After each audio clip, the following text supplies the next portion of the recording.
नारायण साकार हरि का असली नाम सूरजपाल जाटव है। सूरजपाल जाटव की यूपी पुलिस की अभिसूचना विभाग में तैनाती थी। 28 साल पहले छेड़खानी के मामले में निलंबन भी हुआ था। निलंबन के बाद सूरजपाल को नौकरी से बर्खास्त कर दिया गया। छेड़खानी मामले में सूरजपाल को जेल तक जाना पड़ा। एबीपी न्यूज संवाददाता अभिषेक उपाध्याय नारायण साकार हरि के पुश्तैनी गांव में मौजूद थे। यहाँ जब पता चला कि पुराने घर में सिर्फ बाबा के भाई रहते हैं, तो हम उनके अपने ठिकाने की तरफ बढ़े। हमारे सामने नारायण हरि चैरिटेबल ट्रस्ट का भव्य आश्रम मौजूद था। दरवाजा इतना ऊंचा मानो कोई किला हो। ये निवास स्थान है, ये आलीशान भव्य निवास स्थान। यहीं पर बाबा का आवास हुआ करता है। और ये हैं, आप सेवादार हैं यहाँ पर? सेवादार जी, नारायण साकार हरि परमात्मा सेवादार भैया। अच्छा, तो आप जूता पहन के बताइए। तो आप हाँ पीछे रह रहे हैं। यहाँ पर ये लाल रंग की पट्टी है, इसके पीछे रह करके बात करनी, ये हमसे कह रहे हैं। सेवादार की ड्रेस सही होती है? पूरा ये ड्रेस कौन देता है आपको? नारायण साकार हरि परमात्मा जी ने दी है। इस आश्रम की सीमा में अपने नियम कायदे चलते हैं। साफ लिखा है कि यहाँ वीडियो कॉल तक की इजाजत नहीं है। चौकी है यहाँ पर। बाबा के इस चौकी पर जो सेवादार हैं वही यहाँ पर सुरक्षा करते हैं, वही यहाँ पर सारी व्यवस्था करते हैं। सारा जिम्मा उनका ही है। सामने की ओर ये जो मेन बड़ा सा गेट लगा हुआ, ये एक द्वार बना हुआ है। ये जो सामने आप द्वार देख रहे हैं, ये द्वार बाबा के आश्रम की सीमा रेखा की शुरुआत है।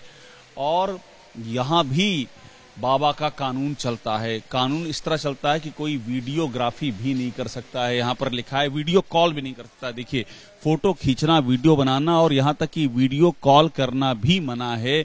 ये बाबा का जिसे कह सकते हैं कि जो रहस्य लोक है, उसका एक यहाँ पर परिचय यहाँ से स्थापित होता है। हमें आश्रम के दरवाजे पर एक सेवादार मिला जिसने गुलाबी कपड़े पहन रखे थे। हमने उससे सवाल किया, लेकिन जैसे जवाब मिले वो इस बात पर मोहर लगा रहे थे कि बाबा का सम्मोहन कितना ताकतवर है। उनको परमात्मा कह रहे हो बार बार? जी। 116 लोगों की मौत हो गई है, उनको जिम्मेदार बताया जा रहा है, आप उनको परमात्मा कह रहे हो? समय आने पर हर किसी को जाना होता है। कासगंज के बहादुर नगर गांव में बाबा का ये आश्रम करीब 30 बीघा जमीन में फैला हुआ है। बाबा को मानने वालों के बीच ये मान्यता है कि आश्रम में मौजूद हैंडपंप से चमत्कारिक पानी आता है और इस पानी के स्नान से परेशानियां दूर हो जाती हैं। कई भक्त तो इसे अमृत तक कहते हैं। बाबा के इस आश्रम में उनकी गढ़ी हुई शब्दावली चलती है, उनके तौर तरीके चलते हैं। सेवादारों की ये गुलाबी ड्रेस तय है। उनके हाथ में डंडा दिया जाता है, लेकिन उसे ब्रह्मास्त्र कहा जाता है। हथियार रहता है आपके पास? ये नारायण साकार हरि परमात्मा का ये इसे क्या बोलते हैं? ब्रह्मास्त्र? ब्रह्म शस्त्र। हाँ, ब्रह्म शस्त्र बोलते हैं। हाँ जी, ब्रह्म शस्त्र बोलते हैं। गेट पर मौजूद सेवादारों की 4-4 घंटे की ड्यूटी लगती है, लेकिन हैरान करने वाली बात यह है कि गेट पर ताला लटका है। ये गेट खुलता नहीं, बावजूद इसके पहरेदार तैनात रहते हैं। एबीपी न्यूज आश्रम के भीतर जाने में कामयाब हुआ। हम जब भीतर पहुंचे तो वहाँ कई कमरे थे और इन कमरों में सेवादार ठहरे थे। हम भोले बाबा के आश्रम के अंदर प्रवेश कर रहे हैं। ये देखिए आश्रम का प्रवेश द्वार है।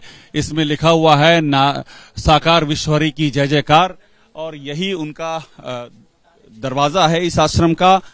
ये इस आश्रम के भीतर हम आ गए हैं इस समय, और देखिए आपको आश्रम के भीतर की तस्वीर दिखा रहे हैं। यहाँ मेरे ख्याल से भंडारे का आयोजन इस समय चल रहा है। जो सुबह का चाय नाश्ता वगैरह होता है। और यही जगह बाबा का गढ़ है। ये सारी कोठियां बनी हुई हैं जहां पर बाबा के सेवादार, बाबा के आश्रम के लोग वो जहां पर रहते हैं। ये वो कक्ष हमको दिखाई पड़ रहे हैं। अपनी सेवा करते हैं, 8 दिन की सेवा में रहते हैं और 8 दिन बाद अपने घर चले जाते हैं। अच्छा, तो अक्सर आते हैं आप? 3 महीने बाद, 4 महीने बाद ड्यूटी पड़ती है। बाबा से मुलाकात हुई? नहीं। आपकी मुलाकात हुई बाबा से? नहीं साहब, हमारी नहीं हुई है। बातचीत के दौरान हमें एक और सेवादार मिला जिसने दावा किया कि वो सिर्फ बाबा के दर्शन से ही ठीक हो गया है। हमें भैया 2 साल हो गए, हम थे माइंड से डिस्टर्ब, पागल थे, बहुत इलाज कराया, कहीं ठीक नहीं हुए। बाबा ने चमत्कार किया? चमत्कार कुछ नहीं, रहमत होती है श्रीमान जी, रहमत होती है। बहुत इलाज करवाया। मिले हो बाबा से? हरि जी के सानिध्य में रहे, सत्य का साथ होता है, और दर्शन किए, दर्शन करने से हम ठीक हो गए भैया। बाबा के आश्रम में एक अमृत प्रसाद भी बनता है जो सिर्फ वहाँ रहने वाले सेवादारों को दिया जाता है। आश्रम में रुके इन सेवादारों को महापुरुष कहा जाता है। इसमें कई जड़ी बूटियाँ बनी हुई हैं। अच्छा। हाँ, इसे पीने से स्वस्थ रहते हैं, परमात्मा की रहमत। अमृत प्रसाद बोलते हैं। प्रसाद इसमें क्या क्या डालते हैं? इसमें नींब गिलो, इसको बोलते हैं, देखो गिलो, अदरक, नींबू और काली मिर्च, चाय की पत्ती, लौंग, सफेद इलायची और तुलसी के पत्ते और तेजपात के पत्ते और पीपल, ये 12 चीजें पड़ती हैं। कासगंज के बाद चलिए सीधे मैनपुरी, जहां बाबा के आश्रम का गेट देखकर आंखें फटी रह गई। आश्रम की दीवार बिल्कुल किले जैसी है। गोल्डन गेट गवाही दे रहा है कि बाबा का कद कितना बड़ा है। भोले बाबा का ये मैनपुरी का आश्रम है और यहाँ पर जो गेट है उसके सामने जिस तरीके से पुलिस की तैनाती है उससे साफ पता लग रहा है कि पुलिस को या तो मालूम है या आशंका है कि भीतर भोले बाबा मौजूद है। ये एक गेट है आश्रम का, एक बड़ा और भव्य गोल्डन गेट आगे है। यहाँ पर ये जो सूची आप देख रहे हैं ये दान दाताओं और ट्रस्ट के मेंबर्स की सूची है। इसमें वो लोग हैं जो ट्रस्ट के मेंबर हैं और जिनका ये दावा है कि उन्होंने मिल करके बाबा के लिए ये आश्रम बनाया है। राम कुटीर चैरिटेबल ट्रस्ट इसका नाम है। बाबा के सामने बड़े बड़े लोग नतमस्तक होने लगे, लेकिन एक दौर ये भी था कि जब बाबा को जेल जाना पड़ा था। मामला था बाबा की भतीजी की मौत का, जिसे बाबा ने जिंदा करने का नाटक पूरे 1 दिन निभाया था। इसके जुर्म में आगरा पुलिस ने भ्रम और गुमराह फैलाने के मामले में बाबा को जेल भेज दिया था।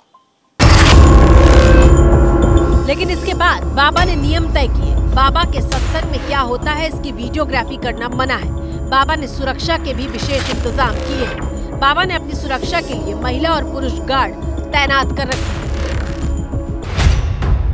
इन सुरक्षा कर्मियों को नारायणी सेना का नाम दिया गया है। आश्रम से लेकर प्रवचन स्थल तक ये सेना बाबा की सेवा करती है। सेवादारों को ही बाबा ने अपनी सुरक्षा में तैनात कर लिया है। सेवादारों की भर्ती पर बाबा खुद नजर रखते हैं। बाबा के निजी सुरक्षा कर्मियों की हाइट भी 6 फीट से कम नहीं हो सकती।